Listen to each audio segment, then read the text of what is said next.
Welcome to Coach Me, Joanna.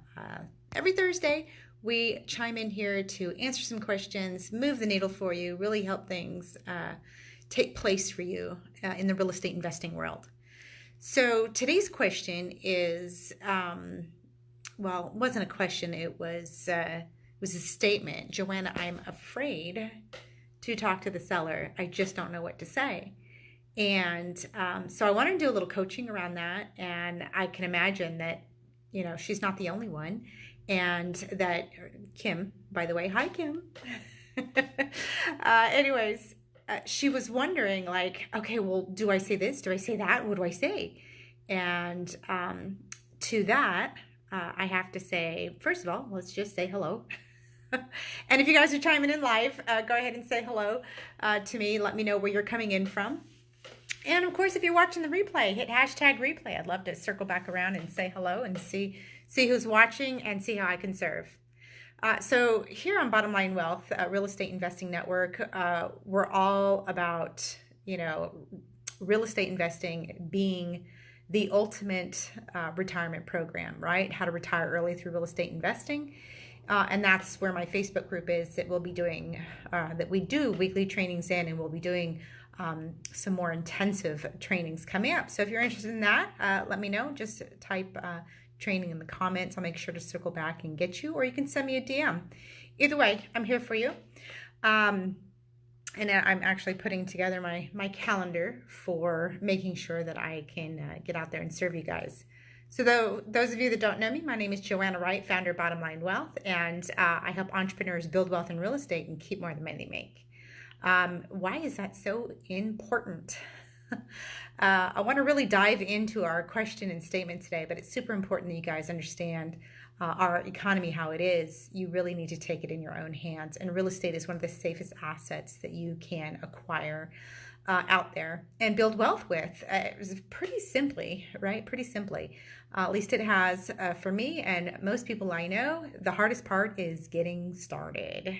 So that I know was super hard for me. So that's why I bring these questions to the table, these statements, these, things that people are thinking and doing so that everyone can learn and move the needle forward and go, oh my God, I'm not the only one. Someone else is having trouble with this too, right?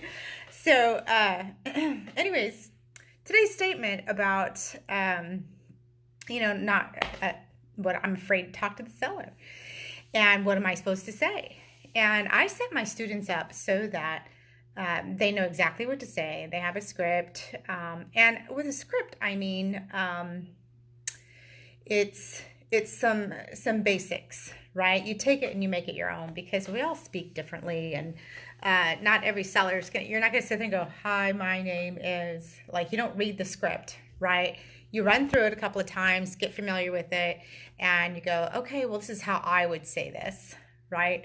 And but there's some points that are made in the script, okay? And given those tools of, why are you selling is a typical one to ask, typical thing to ask, and ask something personable about their situation. I mean, don't dive into personal stuff, but something personable about either, the house. You can see the house, and you're talking about the house. You went to the house, or you're on the phone. You haven't seen anything yet. How are things going? And kind of get a story going with them, and let them know just a little bit about yourself, where you are and what you're doing. It helps build rapport, and then it almost doesn't even matter what you say after that, to a degree. So that comes with a caveat.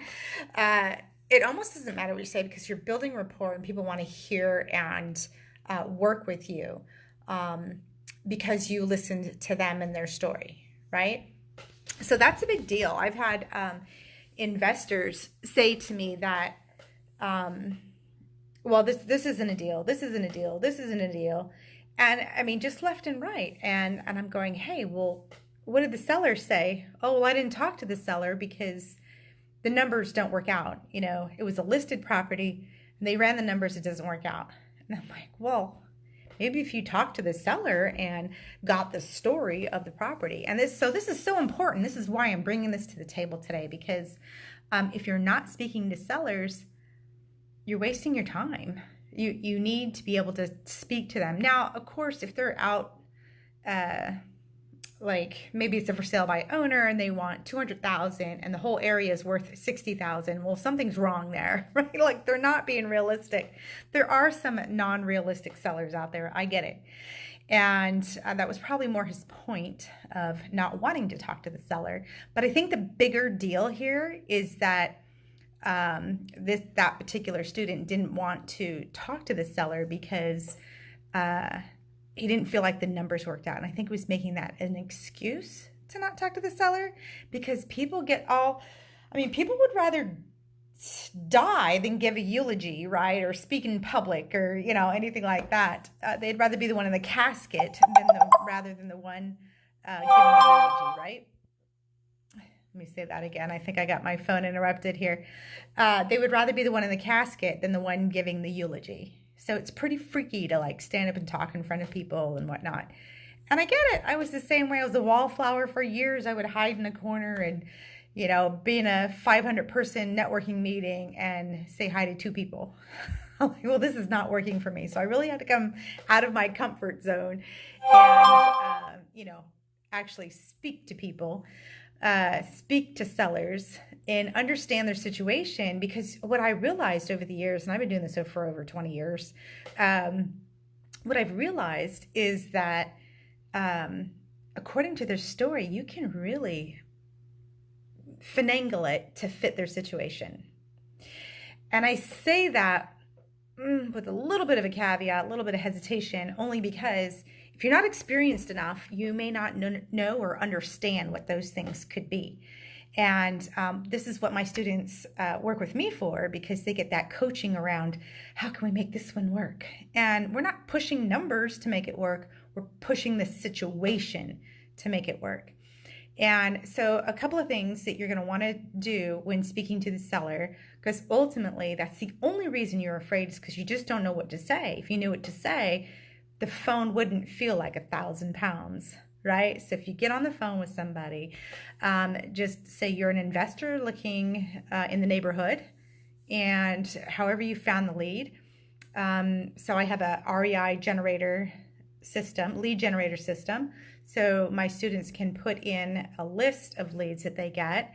That's a whole nother training on where you're getting the list and how the people are finding you. But that creates conversation.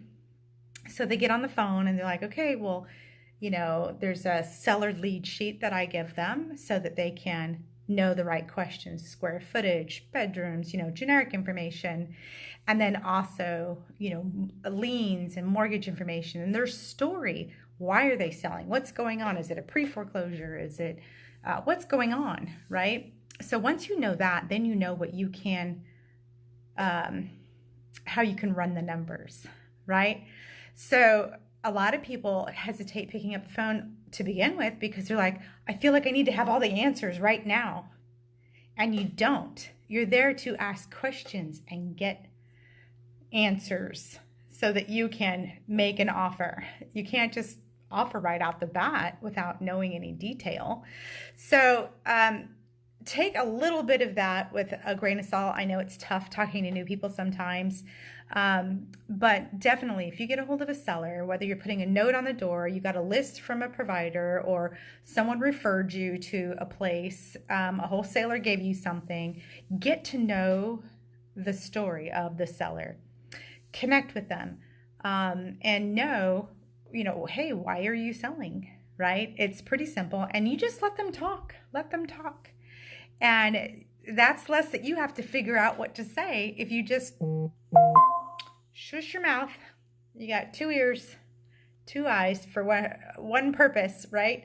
To listen, to be attentive, and 1 mouth, because you don't really need to be speaking that much anyway. So don't worry about what to say to the seller too much, right? Be a human being back to them. They're human. They want to hear human things like the sun is shining and it's a great day. And how can I help you? right? Let's get to the bottom of this and see what we can come up with and make it a win-win situation, because that's what it's all about. It's a win-win situation for everybody if you could make something happen and solve their real estate challenge. Go in there with a servant attitude, and a lot of the angst will go away. If you're going in there to get, all you want is to get the property and you don't care about the situation, it makes it really difficult to have conversation. So, and they probably won't want to work with you because they can smell that. They can smell that. They really want someone that's going to care and take care of their situation. So I hope this was helpful. This is just a little snippet training in Coach Me, Joanna. I come in here every Thursday on Bottom Line Wealth Real Estate Network and giving you tips, answering questions, and I can do an in-depth training in my Facebook group, Retire Early Through Real Estate Investing. So go ahead and you can chime over there and get more detailed trainings. And we have so much coming up. I got my calendar going up, so you don't want to miss what we have going on. Anyways, so hope this is helpful. You got some value, type value in the comments. If you need anything further or want have a question, you could DM me or just leave it here in the comments. I'll get to it. All right, I'll see you in next Thursday's training. Bye.